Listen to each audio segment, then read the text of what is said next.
Welcome back. Digital entrepreneur Derek Handley was recently back in New Zealand giving a keynote speech on technology and inequality at Tech Week. He says we could be on the cusp of another knowledge wave, but the last digital revolution passed us by because the government of the time failed to grasp the opportunity.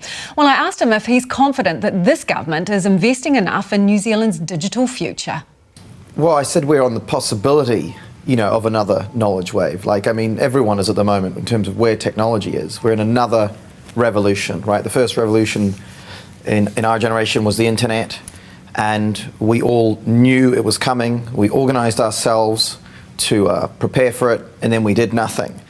And, a columnist from the Herald looked back 10 years after and said that it was one of the biggest missed opportunities of our generation. So the question I'm asking is, do we want to be written about like that again in the next 10 or 20 years? Because for the last couple of decades, clearly no government authentically, genuinely committed to creating a pathway for a digital or innovative, technology-oriented nation. Now, it seems that maybe, just maybe, both of the major parties acknowledge that that has got to be critical to our future.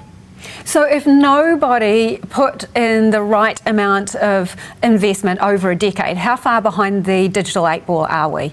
And can we catch up? Well, of course we can catch up, right? But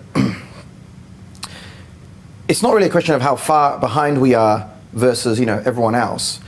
When I think of New Zealand, I think that we should be at the front. We should be a model nation for showing and illustrating the rest of the world how we can lead.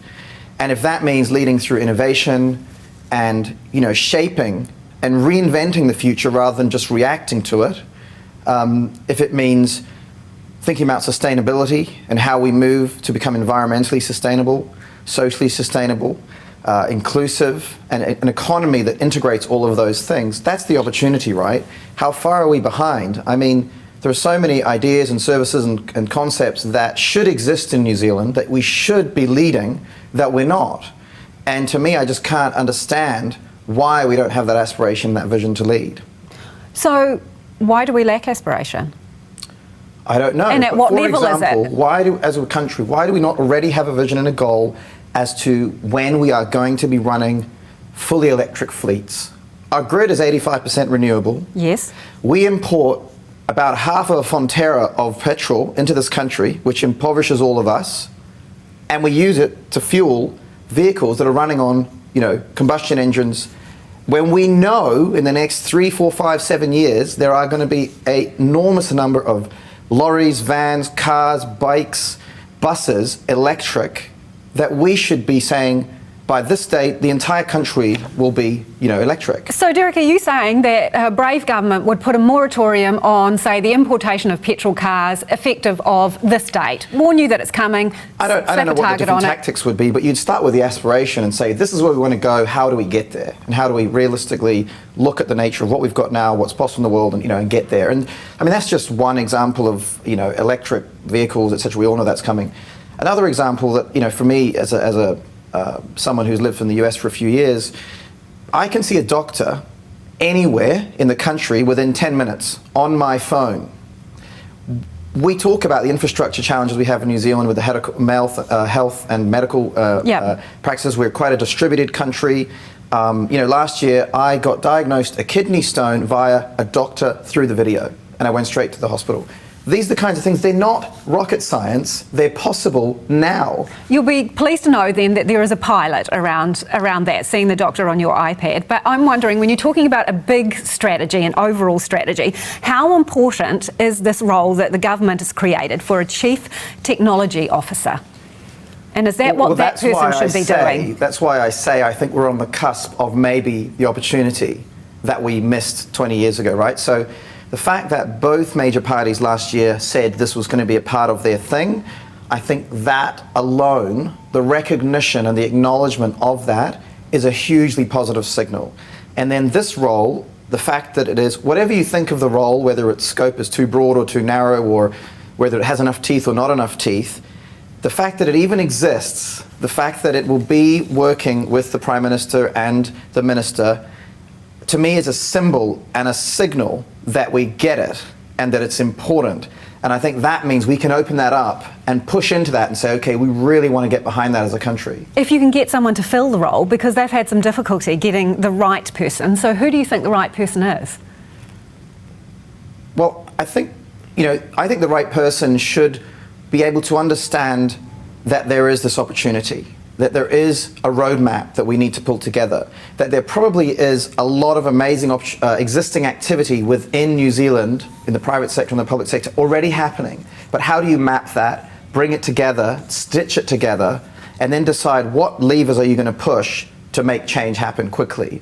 So, it's part futurist, I think it's part communicator. You've got to understand technology in a sense, but you don't have to necessarily be a technologist, like on the tools. So, all these things I think would be important for this role. But the fact that it even exists and it's being opened up, I think is a great signal. Is the right person you? Well, I live in America, so partly, that doesn't help. But I'm focused on what I'm doing there. I'll be coming home soon, but I'm sure there's plenty of amazing candidates at home here too. Then why haven't they come forward? Is it unattractive to move out of the private sector? I mean, the jobs offer about $400,000, which is a lot of money, but compared to the circles that those people move in. I don't think you do this job for the money. I think you do it because you want to see and create the change, for the future of the country. So I think that, whether the package is good enough, all those are kind of not as important as someone deciding this is what they want to do. So someone with a social conscience in some way? Yeah, deciding that this is their service, it's time for them to contribute. Right. Well, on digital infrastructure, by world standards, we have good infrastructure. The problem is not everybody has access to it here in New Zealand. And if you look at the figures from the 2013 census, 23% of New Zealand households don't have access to the internet. And it's 33% for Māori households. So what happens if we don't close that digital divide? Yeah, I mean, this is really worrying, right? But it's also an amazing opportunity.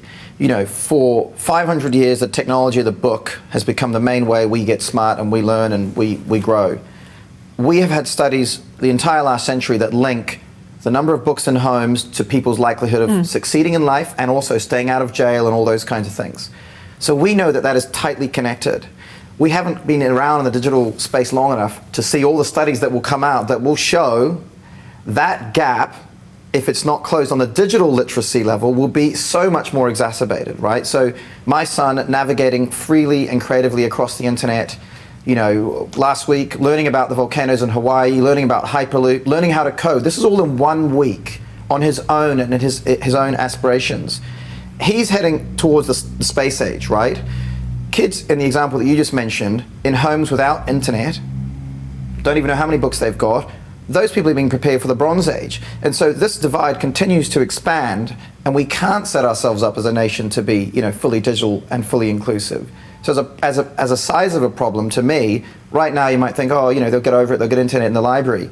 But this thing, over the next 3, 4, 5, 7 years of a child's life, could become such a big handicap that it's too late to even the playing fields. Well, it's 60 or $100 a month for quality internet. I mean, should it be cheaper? Are we being stung? I think, I don't know if it's expensive or not for the average consumer, but for people who clearly can't afford it or don't have the motivation to get it or whatever, actually it's in the nation's interest to ensure children have internet access in their homes, and we need to find ways to make that happen. I don't know what they are, whether they're public policy or private policy, but we need innovative ways to make sure that this is happening in the same way that everyone can have water. It's that kind of level of seriousness, because we could be sitting here 20 years later and having not fixed it, we will see a litany of problems that have emerged from us not acknowledging a digital literacy divide could be 10 times worse than a physical books literacy divide. Because you mentioned you don't know whose job it is, but I'm wondering, you mentioned community, government, charity. Do you have a thought in your head whose job it is? It's probably some kind of combination of them all, right? Where you have people coming together to say, look, there is deep need here. There is not necessarily an economic financial model that will solve it, or a profitable, business model. Yes. We need some sort of a hybrid. Maybe it's a social innovation platform, some kind of social entrepreneurship. I don't know. But clearly, if there's a whole bunch of customers and they don't want to buy this stuff at the moment, they're not financially, profitable customers for a corporate, then we need some other way to address it. Do you think that our education system here in New Zealand is adapting well enough to equip kids for a workforce that is increasingly reliant on the digital world? So I'm not familiar enough with all the different levels of education and how they're all, equipping themselves. I think my main thought about that would be, in the next 10 to 20 years, the way we teach kids to think and learn will be much more important than what they are being taught. So at university, where I'm associated with AUT as an adjunct professor, I push heavily that we should be thinking about those skills such as creativity, agility, the ability to adapt, the ability to change, the ability to recognize opportunities and paths, and also the ability to understand what you're best suited to do with your skills. These kinds of skills are going to be the skills for the future, because jobs will change faster and quicker, and some jobs will disappear, new jobs will be created, but those skills will never be out of fashion. Being able to be creative, being able to be analytical, being able to map different ways forward and navigate them without fear.